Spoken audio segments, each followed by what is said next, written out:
ABC Action News, perfect. WFLA is here. Okay, perfect. And then Fox 13, perfect. Telemundo Tampa, perfect. Did I not call a name that is present here? Bay News 9, perfect. Okay.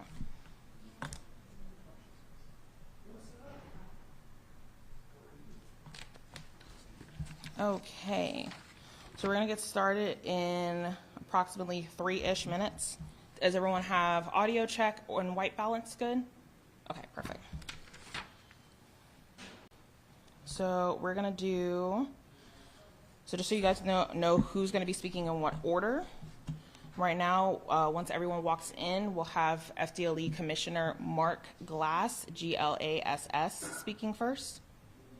And then Tampa Bay Special Agent in Charge Mark Brutnell, Brutnell. Then Seminole Police Department Lieutenant Ken Espacia, and that's spelled AZP as in Peter, EITIA. And then you'll have State Attorney Susie Lopez of the 13th Circuit. And then Hillsborough County Sheriff Chad Chronister, that is spelled CHRONISTER.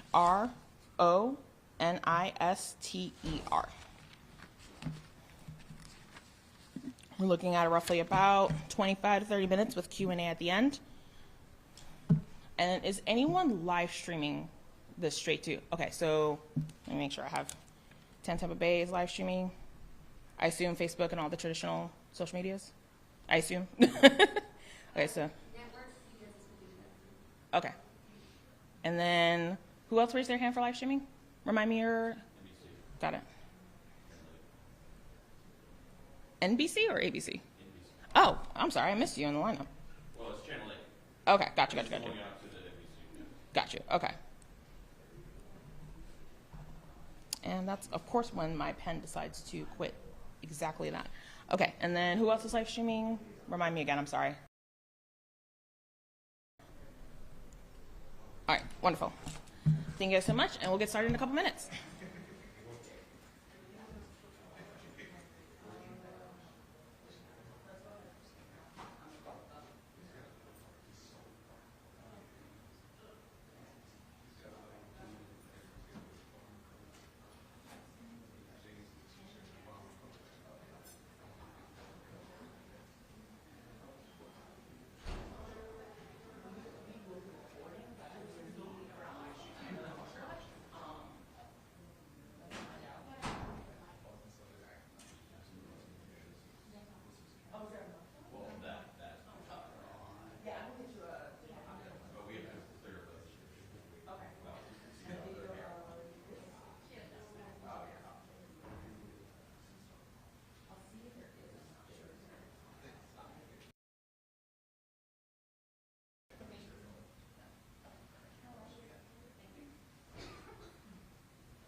Okay, first off, I want to welcome everyone to the Tampa Bay Regional Operational Center for Florida Department of Law Enforcement.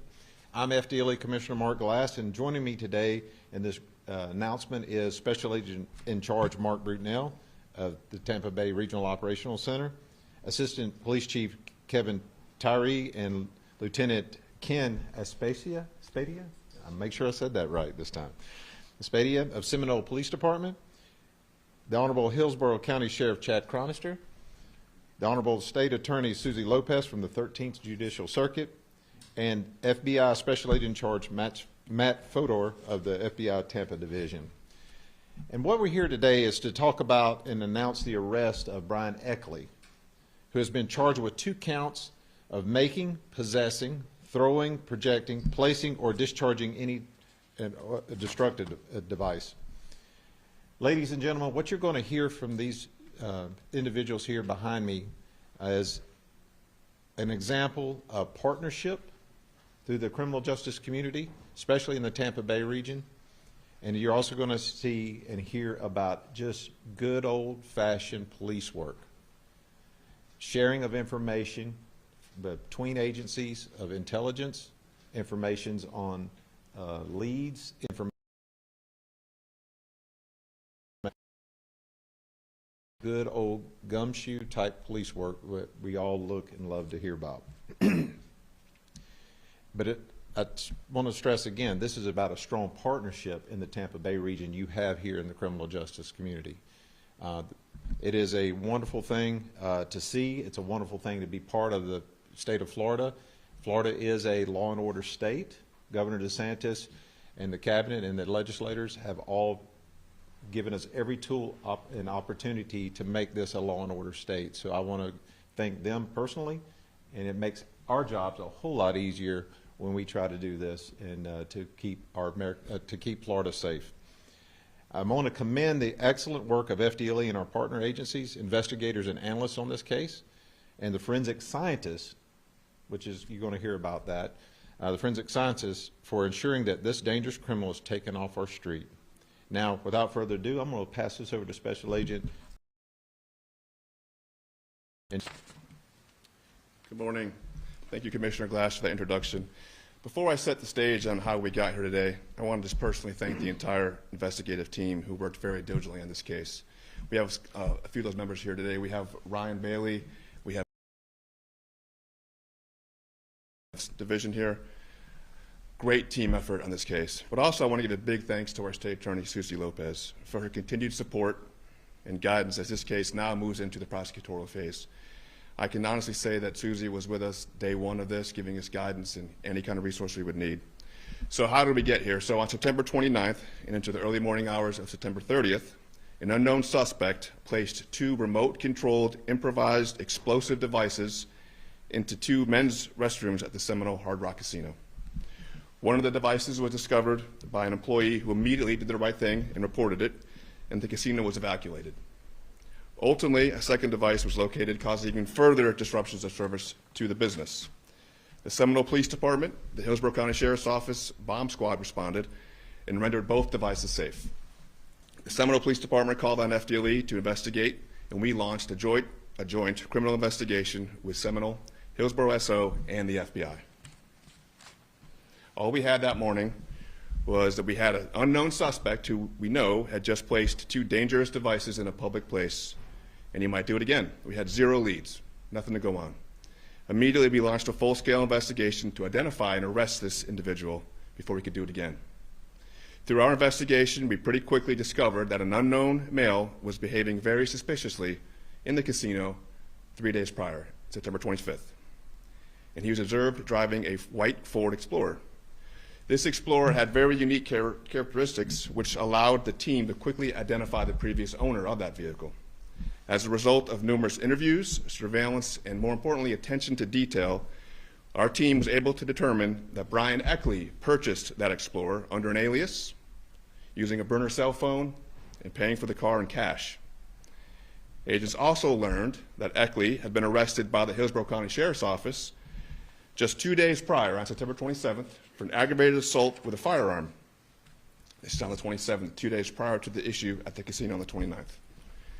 Our team and forensic scientists compared evidence from the 27th arrest for the aggravated assault with a firearm to the forensic evidence we have from the 29th, and we have a match. That's how we identified Brian Eckley. I can't underscore enough that this individual, Mr. Eckley, tried everything he could to conceal his identity. He used a mask, as you can see in the photo there. He used an alias. He used several burner cell phones. He used cash transactions. More importantly, the Seminole Hard Rock has a great video system, and you can see him clearly altering the way he walks throughout the casino to try to throw off any sort of lead that we could garner that way. In my 29 years doing this, I got to say that he was very good, but we're better. We caught him. That's why we're here today. So now he will be held accountable for his actions, and actions that could have endangered many lives. Again, I cannot thank the investigative team here enough, the agents that are here today, the analysts, the detectives, the scientists who behind the scenes do excellent work. They made this arrest possible despite 2 hurricanes hitting during this investigation. So kind of a ironic twist to the story was this was on September 29th, early into September 30th. He was arrested yesterday, 30 days from the beginning of this to the end, and that's with 2 hurricanes that came through. We've got members on this team that were impacted directly by these hurricanes, and still, with all these issues going on, they were still dedicated to their profession and the pursuit of public safety and justice, and got this guy where he needs to be in custody within 30 days. So now, State Attorney Lopez and her office will continue this great work in the prosecution phase, as they always do. At this point, I'm going to pass it over to Lieutenant Azaria. I probably butchered that, I'm sorry, LT, from the Seminole Police Department. Thank you.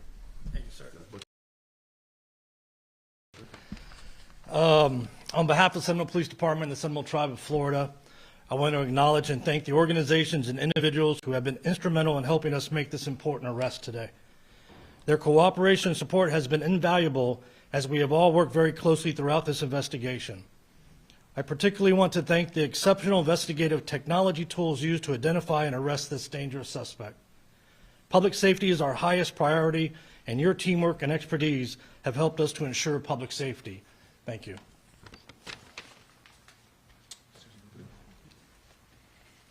Thank you. An example of how our law enforcement partners work together to keep our community safe. It took a lot of work behind the scenes to piece this case together in just 30 days. And the State Attorney's Office is so proud to have played a role in that. And because of the work of all the agencies involved, we have a very dangerous individual off the streets and behind bars where he belongs. The Hard Rock is a place where not only our community members, but also tourists, people who come here to visit, go to let their hair down and to have a good time. It is absolutely unfathomable to think that this defendant purposely put not 1, but 2 destructive devices there in an effort to hurt the innocent people inside. Thank goodness for that member of the Hard Rock staff who noticed these devices and was able to notify authorities to ensure everyone's safety. We appreciate their quick thinking and their actions. The State Attorney's Office will be filing 2 charges of making, possessing, throwing, placing, projecting, or discharging a destructive device with the intent to cause harm. Each of those, 2 of the same charge, are second-degree felonies punishable by up to 15 years in the Florida State Prison. So this defendant is facing up to 30 years in the Florida State Prison. We don't know why he would intentionally try to harm people inside the Hard Rock Casino, but I can assure you that this individual will be held accountable. And I want to thank all of our agencies here for their hard work to get this individual off the street and behind bars. And now I'd like to turn it over to our sheriff, Sheriff Chad Cronister. Thank you. Good morning, everyone. Commissioner Glass, my thank yous and expression of gratitude have to start with you. Commissioner Glass is such a strong on order. We are so grateful that we have a resource like the Florida Department of Law Enforcement being an incredible resource to help keep every Floridian safe. Here in the Tampa Bay region, we have Special Agent in Charge Mark Brutnell and his team. And we share such a phenomenal partnership, a partnership that you see with this case that has manifested itself. This is a textbook case, if you look behind me, of all the leaders of the agencies represented here today. When you pull these resources together, you see what the true meaning of team, when you have these skillful individuals that have a passion for serving the community, that share a common goal of making sure the person that's responsible for this crime is being held accountable and what they can accomplish when you give them the tools, the training, the resources, and the partnerships that we share. So I just want to highlight the importance and benefits of the collaborative efforts and partnerships that we share. And as a result, we're able to talk about such a phenomenal case. Now this case will go to Madam State Attorney Susie Lopez. There's no doubt in any of our minds that with her at the helm, this person will never have the ability to be even to even be considered to have the potential to ever harm another human being. Thank you, everyone. All right, thank you. Well, that will take a few questions. Sir, if you can, first of all, the size and scope of these devices, could these have taken this building? I don't have the answer to that. I do know that they were unique, and there was 2 of them, and they were strategically placed within the. Do you know what it's for? We don't. We have some theories, but I don't want to opine on that. We did 2 search warrants yesterday, and we recovered a lot of digital evidence, which we're going to start going through, and maybe we'll have some information in that. But right now, we don't have any. The person who found these, was he or she working in the bathroom and found them concealed in potentially a garbage can, something to that effect? They were an employee of the casino doing their job, and they did the right thing, and they alerted someone of the security staff to say, hey, I just found something, and it just started from there. Had any threats, messages been made to the casino prior? Not that I'm aware of, no. How would you describe the devices themselves? Are they crude? Are they kind of whipped together, or is this something that's a very complex device? I don't want to really get into that because that's kind of the crux of some other stuff we're working right now. I'd prefer just to skip that, if you don't mind. Does he have training in firearms? Again, we're still very fresh with this, but Professionally, I mean, did he have knowledge? I mean, did he look this stuff online, or was he a police officer, military type thing? he was not former military. However, we do have a lot of digital evidence. Like I said, we're still trying to go through. We just got our hands on it yesterday. Did he frequent the Hard Rock Casino? Yes. But he was a known patron there. Yes. How frequently was he there? Had he gambled there? And how, much prior to this had he been inside that casino? He was there a lot. The Seminole Police Department knew him very well. He was a frequent player. Had he ever gotten in trouble there before? I'm not aware of that. I don't know. I do want to just say one more thing, though, and please understand, the Seminole Police Department and Hard Rock, they did exactly what they're supposed to do. It's a great place to go to, and without them. So from the time of detection to the time of referral, Hillsborough SO coming up and responding and paying attention to that, and then all the way down, going down to the prosecution phase, FBI being on scene too. I just want to say again, this is right here is what you're seeing is a collaboration of criminal justice professionals who check their ego at the door. Tampa Bay is truly, truly represented with the best criminal justice entities around that I've ever seen. So I just want to commend Sheriff, Susie, Mark, team, Chief, with your team, and the agents and forensics analysts here. You guys are doing well here, and I just want to say thank you for you guys coming out and taking time with us. So with that, if there's not another question. How did he conceal the devices on the way in? Well, there, like you heard from Mark Brunel, this is still an active investigation, and that we're still going through leads on other stuff. But the thing is, this is active, so you will have more of this information as we go through the process, but as soon as it goes through the state attorney's office. I do not, sir. So thank you guys, appreciate it. Thank you so much, man. You guys killed it.